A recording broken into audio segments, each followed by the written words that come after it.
Selamat malam Romo, para suster, para bruder, Bapak dan Ibu sekalian. Kalau kita simak tadi apa yang disampaikan oleh John Sis yang mewakili DKP, persiapan kita secara fisik kelihatan bergerak sudah sangat dinamis ya. Banyak perubahan-perubahan dan gereja kita kelihatan semakin indah. Beberapa hari yang lalu saya menyempatkan diri Romo untuk melihat buku tamu yang sudah disediakan oleh gereja untuk diisi oleh para peziarah. Ya. Di dalam catatan-catatan di situ kelihatan bahwa para peziarah eh, mengapresiasi bahwa lingkungan di gereja kita itu bersih ya, bersih, kelihatan terawat begitu ya. Hanya memang pertanyaan mengenai Porta Santa menjadi pertanyaan. Nah, tapi saya kira sih dalam beberapa saat ke depan pertanyaan tersebut saya sudah bisa dijawab ya.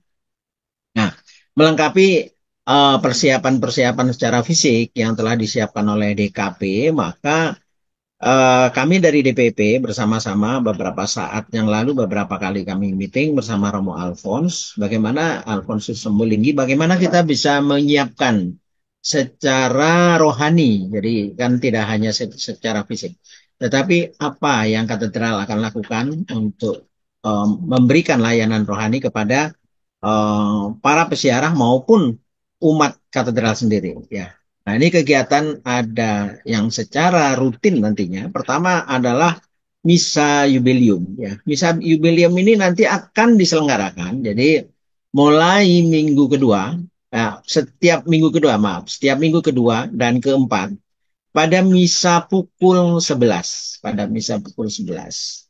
Jadi dimulainya adalah bulan Maret ini. Artinya misa jubileum akan dilaksanakan pada yang pertama kali dilaksanakan pada tanggal berapa nih? 9. 9 ya Mas ya? Pada Iya, Rutin. tanggal Tanggal 9, 9 Maret ini. 9 Maret. Ya. Ya, 9 Maret pukul 11. Jadi untuk misa jubileum maka tata caranya dan apa namanya? Doa-doanya diambil dari buku misa jubileum. Kemudian lagu-lagunya mungkin disesuaikan di situ. Tadi sudah disampaikan juga bahwa himne jubileum akan dinyanyikan ya, akan dinyanyikan terus. Lalu berikutnya adalah eh, yang setiap minggu dilakukan. Pertama adalah pengakuan dosa. Nah, pengakuan dosa ini akan dilaksanakan di setiap hari Jumat pukul 15 ya sampai 15.30. 15 sampai 15.30. Kemudian dilanjutkan dengan adorasi sakramen Maha Kudus yang dilakukan dari 15.30 hingga pukul 16. Artinya umat atau peziarah yang melakukan pengakuan dosa maka bisa meneruskan dengan mengikuti adorasi sakramen Maha Kudus yang akan dilaksanakan di lantai 2 Gedung Maria.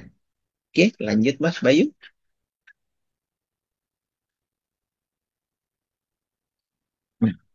Misa Jubileum. Nah, untuk Misa Jubileum ini eh, jadwalnya tentu akan disusun oleh Bu Leni sebagai penyusun jadwal. Kemudian nanti seksi liturgi akan menyampaikan ke Romo yang bertugas untuk menggunakan buku teks Misa Jubileum.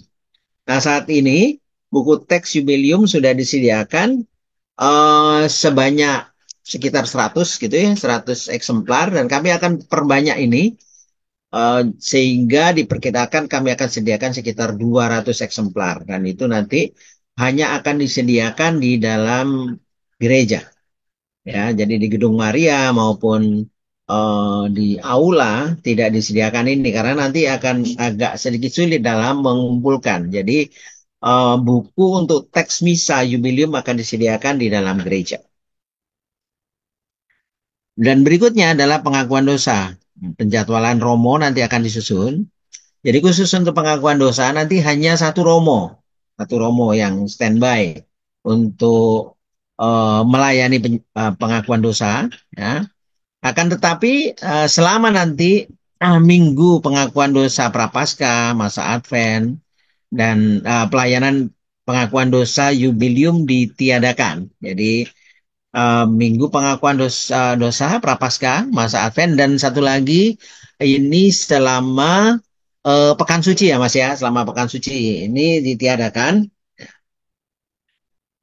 Jadi khusus untuk eh, untuk Pekan Suci dan minggu sebelum pada saat pengakuan dosa Prapaskah. Nah, pengakuan dosa sudah bisa dilaksanakan juga pada hari Jumat mendatang ini. Ya, sudah bisa dimulai. Lalu berikutnya adorasi sakramen Maha Kudus ya. Adorasi sakramen Maha Kudus nanti akan dilaksanakan di ruang adorasi Santo Yusuf di lantai 2 Gedung Maria, lantai 2 Gedung Maria.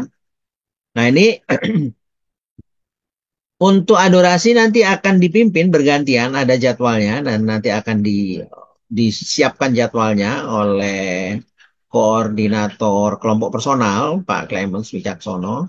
Dan juga berikutnya juga nanti ada PLB. Nah, khusus yang bulan Maret, adorasi akan dipimpin oleh KTM, Kelompok Tritunggal Maha Kudus ya, akan diawali dari situ. Kemudian nanti rekan-rekan PLB dipersilakan juga untuk apa semacam mengikuti terlebih dahulu karena akan mendapat jadwal berikutnya. Dan Pak Rudi, jadwal-jadwal sorry ya Pak, silakan. untuk Ya. bulan Maret itu KTM dan 3 Presidium Legio Maria Pak. Jadi ada Oh 4 minggu ya, oke. kan. Nah, jadi Oke. diawali oleh KTM dan lalu ada tiga Regio Presidium Maria. Legio Maria ya yang sudah Oke, sanggup. baik. Terima kasih koreksinya, Ya, Pak nanti Clement. bulan Ya, April mungkin PLB dan OFS yang sudah menyusul akan ikut siap. juga. Oke. Terima kasih Pak. Ya, nanti monggo dijadwal kalau barangkali dari apa namanya para suster, bruder juga nanti mohon dijadwal juga ya, Baik Pak Pak. Clement. Ya, baik Pak. Oke, terima kasih koreksinya. Oke, kira-kira demikian untuk pelayanan rohani, misa jubilium, pengakuan dosa, dan adorasi. Oke, oke lanjut Mas Bayu. Pelayanan rohani sesuai permintaan. Nah, tadi adalah pelayanan rohani yang betul-betul sudah dijadwal dan sudah kita siapkan. Ya. Nah, berikutnya, Bapak dan Ibu sekalian, kita juga akan melayani nanti pelayanan rohani yang sesuai permintaan. Ya, ada sesuai permintaan. Nanti ada form yang perlu diisi. Ya, saya akan jelaskan juga nanti seperti apa formnya. Ya. Jadi pelayanan rohani untuk sesuai permintaan ini bisa ketiga tadi, ketiga pelayanan rohani yang kita siapkan, meliputi misa jubilium, lalu pengakuan dosa, adorasi, sakramen pengakuan. Ya. Ini semua harus mengisi formulir Google Form ya, Google Form. Nah, formulir Google Formnya adalah seperti ini dan bisa nanti diklik di di link yang ada di sini. Nah, Bapak dan Ibu sekalian, eh, kami mengucapkan terima kasih kepada Komsos. Komsos sudah menyediakan sebuah link khusus yang berisi semua informasi, ya, cuma informasi terkait dengan Jubileum Katedral. Ya. Isinya adalah salah satunya dimulai dengan form untuk permintaan layanan rohani, ya. Di sini Mas Bayu menandai dengan warna biru ini. Ya, di situ tinggal diklik. Nah, alamatnya yang di sini, Bapak dan Ibu sekalian, HTTPS, link ini dan segala macam ini alamat di internetnya seperti itu. Lalu kemudian layanannya ada di seperti ini. Bagian atas ini adalah YouTube untuk himne Jubileum, ya. Isinya adalah lagu uh, himne Jubileum. Ya. Kemudian di bagian bawahnya ada formulir atau Google Form untuk permintaan layanan rohani ya. Jadi Bapak dan Ibu sekalian baik peziarah maupun seandainya wilayah ingin meminta sendiri gitu atau siapapun kelompok personal Bapak dan Ibu bisa share ini itu bisa dilayani ya tinggal mengklik formulir di situ dan nanti mengisi ya. Kemudian juga ada di situ nanti ada pembelian kaos luce ya. Lalu di bagian bawah ini adalah peta lokasi gereja kita, ya, gereja kita. Ada peta lokasinya di sini. Detailnya yang seperti tadi itu, seperti patung Bunda Maria Portacelli, ruang adorasi Santo Yusuf, semua nanti akan disiapkan yang secara offline oleh teman-teman DKP itu ya, yang tadi sudah disampaikan oleh Saudara Jonsis. Nah, kira-kira seperti itu. Jadi formulirnya seperti itu. Bisa kita lihat sebentar formulirnya, Mas Bayu? Ini diklik. Nah, ini formulirnya. Iya, oke. Bisa digedein dikit, Mas. Nah, tolong. Iya. Nah, di sini Bapak dan Ibu, di bagian atas formulirnya, yuk ke atas sedikit, Mas. Mohon maaf. Terus, nah ini dia. Pendaftaran ziarah pengharapan tahun jubileum di Gereja Paroki Beate Maria Virginis. Dalam tahun jubileum ini, jadi Paroki Katedral memberikan layanan rohani berupa misa jubileum, pengakuan dosa, lalu adorasi sakramen Maha Kudus dengan taman doa Bunda Maria. Ya, jadwal rutinnya seperti ini disampaikan. Kemudian jadwal permintaan. Nah, di bagian permintaan ini di bawah baru diisikan beberapa. Jadi misalnya nama kelompok katakan ya. Jadi misalnya Bapak dan Ibu punya apa namanya saudara di Jakarta atau di Bandung atau Purwokerto yang ingin ke sini dan ingin mendapatkan pelayanan secara khusus. Nah, ini bisa di-share ini ya supaya mereka mengisi nama kelompok, nama ketua rombongan, nomor WhatsApp ya. Lalu tanggal, jamnya kapan akan berziarah ya. Kemudian jumlah orang. Nah, ini di daftar itu menarik Bapak dan Ibu sekalian. Ternyata yang daftar itu tidak hanya rombongan kecil ya.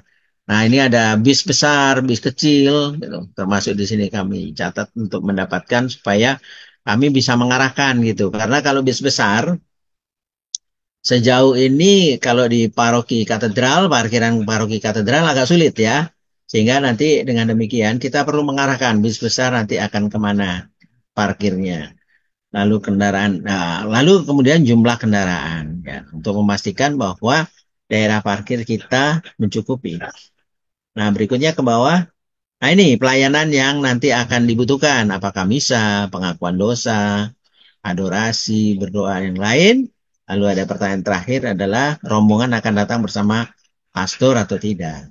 Nah, kalau bersama pastor tentu nanti perlu menyampaikan sebuah surat permohonan ya di situ. Nah, Bapak dan Ibu sekalian, nanti pendaftaran ini, formulir pendaftaran ini dan daftar ini akan dimonitor oleh sekretariat dalam hal ini nanti Bu Leni ya, Mas Bayu ya, untuk mengecek. Baiknya memang formulir pendaftaran ini diisi beberapa hari lah sebelum pelaksanaan sehingga pihak katedral nanti bisa menyiapkan.